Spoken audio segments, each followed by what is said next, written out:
Pernah nggak sih kalian udah seneng banget diterima kerja atau sekolah di luar negeri, tiba-tiba bingung sama syarat legalisasi dokumen?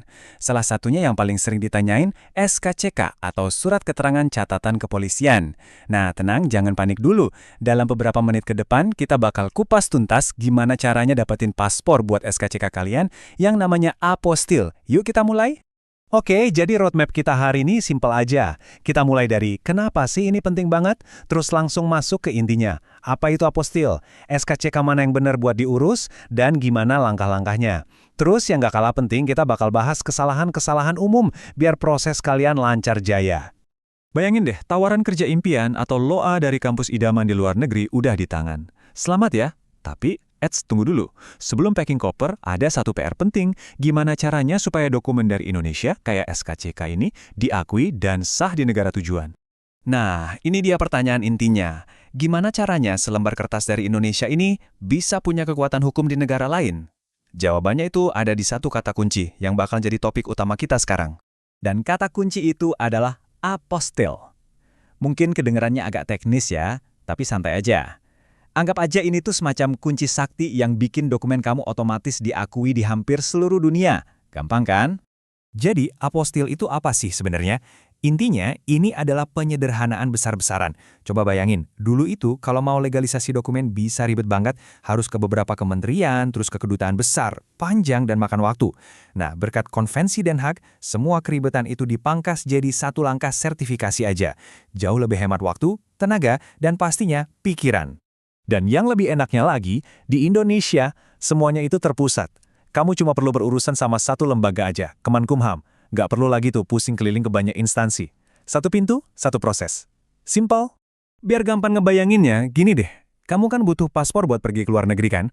Nah, dokumen kamu juga butuh apostil biar bisa jalan-jalan dan diakui sah di sistem hukum negara lain. Jadi ini beneran paspornya dokumen. Nah, ini poin yang super-duper penting ya. Apostil itu nggak ngecek isi SKCK kamu, misalnya bener nggak kamu berkelakuan baik. Tugasnya cuma satu, mastiin kalau tanda tangan pejabat dan stempel di dokumen itu asli, bukan palsu. Jadi catat ya, ini soal otentikasi dokumen, bukan validasi isinya. Oke, sekarang kita ngomongin dokumennya, yaitu SKCK. Tapi hati-hati, disinilah letak jebakan pertama yang sering bikin orang gagal. Nggak semua SKCK itu bisa diapostil loh, kamu harus tahu mana yang benar. Tolong diingat baik-baik ya, SKCK yang dari Polsek atau Polres itu cuma buat keperluan dalam negeri. Kalau kamu butuh buat visa, kerja, atau sekolah di luar negeri, hukumnya wajib pakai SKCK yang diterbitkan oleh Mabes Polri. Kenapa?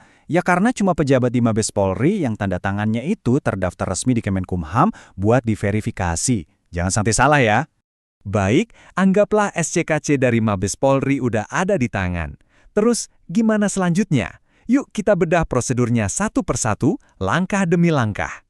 Sebelum mengajukan, coba cek dulu checklist ini. Nomor 1, SKCK asli dari Mabes Polri dan masih berlaku. Ini harga mati. Terus, cek lagi detailnya dengan teliti. Nama, tanggal lahir, semuanya harus sama persis plek-ketiplek dengan paspor. Beda satu huruf aja bisa jadi masalah. Terakhir, pastikan dokumennya masih mulus, gak lecek atau sobek. Prosesnya simple kok, cuma ada 3 langkah utama. Pertama, kamu ajukan permohonan ke Kemenkumham. Kedua, nanti Kemenkumham yang bakal konfirmasi keaslian dokumen kamu langsung ke Mabes Polri. Ini tahap verifikasinya. Ketiga, kalau semuanya cocok dan terverifikasi, sertifikat apostil bakal langsung diterbitkan dan ditempel ke SKCK kamu. Gampang kan?